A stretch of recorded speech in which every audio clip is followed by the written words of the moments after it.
안녕하십니까? 몸과 마음의 치유를 지향하는 하이슨 힐링 하우스가 여러분과 함께합니다. 하이슨 힐링 하우스는 건강 10계명을 바탕으로 인체 정화, 명상, 마음 성장 등 다양한 프로그램을 운영하고 있으며 심신 건강, 전인 건강, 참 건강 이념을 알리고자 노력을 기울이고 있습니다. 현재 100여 명이 되는 분들이 건강 전도에 동참하고 계십니다. 당신은 몸이 아프십니까? 당신은 마음이 아프십니까? 저희 하이슨 힐링 하우스의 대문을 똑똑 두드려 보세요. 건강으로 가는 길이 보일 겁니다. 지금 온 세상이 바이러스 공포의 도가니에 빠져 있습니다. 오늘도 뉴스를 보느라니 참 가슴이 아픕니다. 미국 등 일부 나라에서는 아직도 감염자 수가 급증하고 있습니다.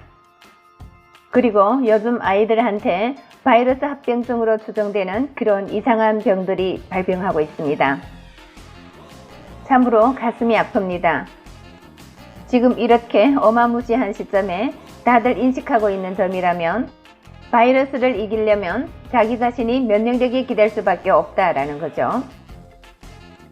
자, 그럼 면역력을 올리는 방법은 무엇일까요? 오늘 읽어드리는 이 책 속에서 그 답안을 찾아보도록 하겠습니다. 김시은 박사님께서 이번 4월에 펴낸 이 책은 출간 10여일 만에 베스트셀러 제1위에 올랐습니다. 자, 그럼 책 속에서 면역력의 답안을 찾아보도록 하겠습니다. 무병백세의 꿈은 인체의 뿌리 장 건강에 달려있다. 건강한 장이 면역력을 키우고 바이러스도 잡는다. 건강 10계명 인체 정화 프로그램. 이젠 선택 아닌 필수. 오늘 읽어드리는 내용은 제4장 걸음이 땅을 살리고 발효 배양물이 장을 살린다 중에 두 번째 부분이 되겠습니다.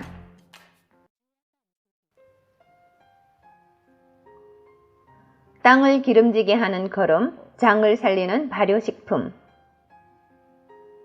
좋은 땅은 미생물 발효가 잘 되는 땅이고 배수가 잘 되는 땅이듯 건강한 장은 미생물 발효가 잘 이루어지고 노폐물 배출이 원활한 장이다. 자연의 풍요로움이 양질의 토양을 바탕으로 이루어진다면 인체의 건강은 장 건강을 바탕으로 유지된다. 현대인을 괴롭히는 아토피, 비염, 천식, 우울증부터 최근 큰 문제가 되었던 신종 바이러스 전염병도 장내 환경만 좋게 만들면 얼마든 이길 수 있다. 장이 인체의 면역의 70%를 담당하기 때문이다. 장내 부패가 일어나면 각종 세균성 질병, 바이러스성 질병, 곰팡이 질병에 노출되는데 보통 항생제, 항진균제를 투여해 치료를 하게 된다. 항생제는 응급 처방용으로는 빼어나지만 부작용이 만만치 않다. 살아있는 유익균까지 몰살시키기 때문이다.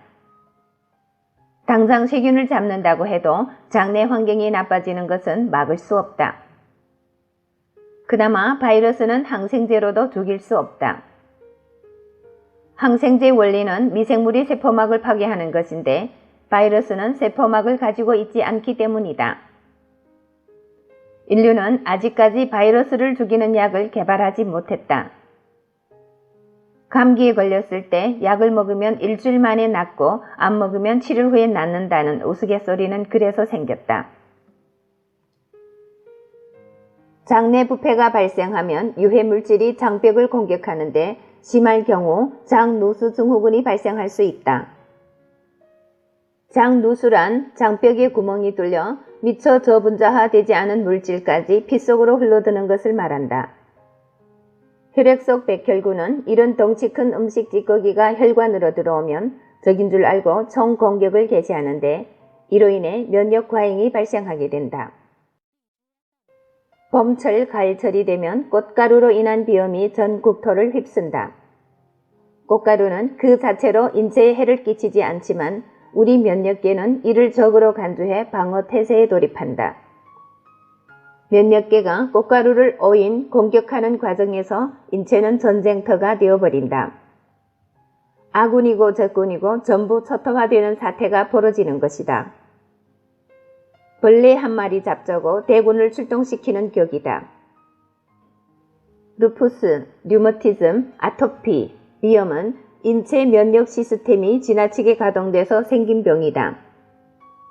아토피가 발생하면 가장 먼저 장이 건강한지 점검해야 한다. 장은 대변이 횟수와 냄새, 형태를 보면 바로 알 수 있다. 아토피 환자 가운데 설사 증상을 보이는 사람이 유난히 많은 것은 우연이 아니다. 아토피는 약국에서 파는 연고로는 완전 치료가 어렵다. 다른 질병도 마찬가지다. 약을 먹기에 앞서 장이 건강한지 살펴야 한다. 태비가 땅을 살리는 이치를 따져보면 장을 살리는 방법도 알 수 있다. 땅은 화학비료를 퍼붓는다고 해서 회복되지 않는다. 땅을 살리는 것은 흙 속에 사는 수많은 미생물들이다. 흙 속 미생물이 먹이는 동물이 사체, 나무 토막, 낙엽, 열매, 풀 같은 것들이다. 미생물이 먹이로 삼는 것에는 공통점이 있다. 죽기 전까지 생명이 깃들어 있었다는 사실이다. 생명이 생명을 먹고 생명을 잉태한다. 생명은 그 수명이 다하면 영과 육이 나뉘지만 허공으로 사라지는 것이 아니라 다른 생명체에 깃들어 삶을 이어간다. 석유에서 뽑아낸 농약이나 비료는 생명을 잉태할 수 없다. 농약은 그 자리에서 미생물을 죽이고 인공비료는 천천히 미생물을 굶겨 죽인다. 우리 인체의 토양이라고 할 수 있는 장도 마찬가지다. 시간이 없다는 이유로, 입에 맞는다는 이유로 방부제가 가득한 가공식품을 먹으면 장내 미생물은 먹을 게 없어 굶어 죽는다. 미생물이 사라지니 인체가 섭취한 음식은 발효되지 못한 상태로 썩어버린다. 장내 부패가 일어나는 것이다. 장내 부패는 면역력 약화로 이어져 인체를 온갖 질병에 노출시키며 혈액 오염으로 진행돼 난치병을 불러들이며 장누수로 인한 면역 과잉 질환을 초래한다. 다이어트를 하면서 단백질 보충제를 먹으면 외형상 근육은 유지할 수 있을지 모르지만 장내 환경은 최악이 된다. 소, 코끼리 같은 초식동물은 풀만 먹는데도 우람한 근육을 갖는 것은 왜일까? 단백질을 먹지 않아도 장내에서 단백질 합성이 일어나기 때문이다. 사람 장에서도 이와 비슷한 일이 일어나고 있다. 그 일을 하는 게 바로 장내 미생물이다. 장내 부패를 막으려면 생명의 숨결이 느껴지는 자연식을 해야 한다. 채소, 과일, 견과류, 통곡류는 장이 좋아하는 대표적인 자연식이다. 자연식보다 더 좋은 게 자연식품을 발효시켜 만든 발효식품이다. 낫또, 청국장, 된장, 김치와 같은 발효식품은 장내 미생물이 좋아하는 모기일 뿐만 아니라 그 자체로 미생물이 가득해 장내 미생물이 장내 발효를 돕는다. 장내 환경이 좋아지면 독감 예방, 난치병 예방, 비만 예방, 아토피 예방 효과가 있다. 그뿐인가 삶의 질을 떨어뜨리는 고혈압, 당뇨, 암으로부터도 멀어질 수 있다. 세균성 질병, 바이러스 질병, 대사질환 어떻게 다른가? 첫째, 세균성 질병. 1 내지 10 마이크로미터 크기의 단세포 생명체인 박테리아가 일으키는 질병, 보통 항생제로 치료한다. 혈액, 나병, 골반염, 디프테리아, 매독, 비브리오 폐혈증, 장출혈성 대장균 감염증, 장티푸스, 콜레라, 탄저병 등. 둘째, 바이러스성 질병. 나노미터 수준의 바이러스가 일으키는 질병. 바이러스는 크기가 너무 작기 때문에 전자현미경으로 겨우 볼 수 있다. 스스로 살아가는 세균과 달리 바이러스는 다른 세포에 기생해 살아간다. 변종이 많아 의료적 대응이 어렵기 때문에 면역력 강화가 답이다. 감기, 독감, 에볼라, 에이즈, 사스, 신종플루, 메르스, 코로나19 등. 셋째, 대사질환. 세균, 바이러스 감염에 관계없이 인체 물질 대사에 이상이 생겨 발생하는 질환.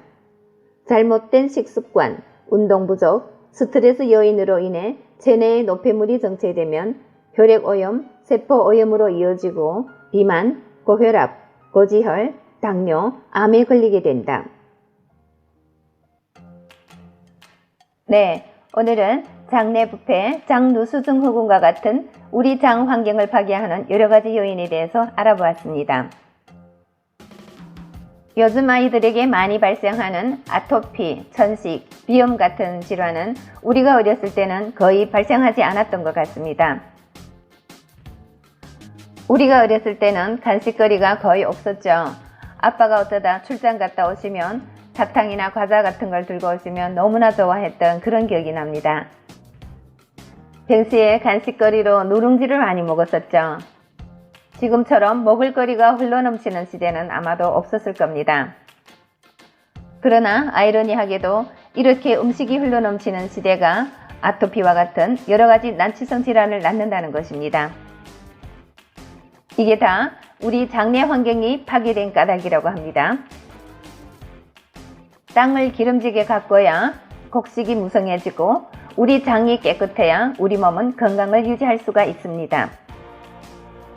우리 장을 살리는 것은 인스턴트나 가공식품이 아닌 자연식, 발효식이 최고입니다. 여러분, 지금 여러분의 아이들은 간식거리로 어떤 걸 드시고 있나요? 저희도 인체정화를 만나면서 아이들이 먹거리에 많이 신경을 쓰지만 밖에 나가면 아이들을 유혹하는 음식거리가 하도 많아서 그 관리가 참 쉽지 않네요. 이러한 환경 속에서 우리가 어떻게 우리 자신, 우리 아이들을 지켜나갈 수 있을까요? 아마도 지속적인 공부와 노력이 필요하겠죠. 자, 그럼 오늘의 내용은 여기서 마치도록 하겠습니다. 지금까지 애청해주신 여러분 대단히 감사합니다. 여러분의 건강, 동요, 행복을 기원합니다.